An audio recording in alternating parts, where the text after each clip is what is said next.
30-year-old Brady Rarick of Grand Forks has been sentenced to half a year in jail and 5 years probation after pleading guilty in December to felony indecent exposure by a school and 3 misdemeanor counts of indecent exposure.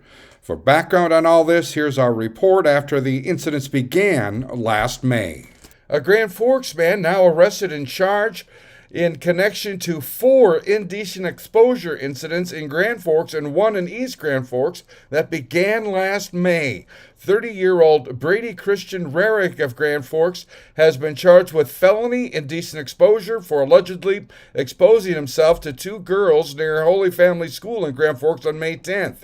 He's also facing another misdemeanor indecent exposure charge for a similar incident on May 27th.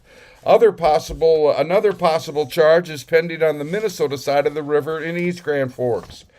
According to court documents, detectives from Grand Forks and East Grand Forks interviewed Rarick on June 27th.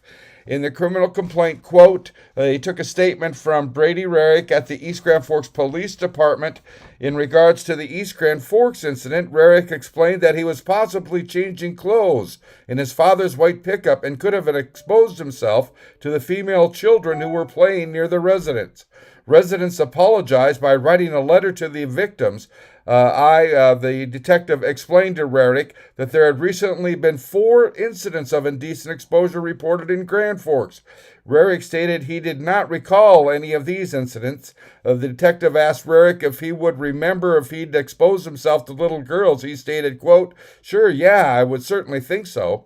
The detective asked Rarick if this could have possibly happened 4 other times, and he stated, "I certainly wouldn't think 4." The detective asked Rarick, how many would you think? Rarick stated that he didn't know and he didn't make it a habit to change in his vehicle. The detective stated, "But this has happened before?"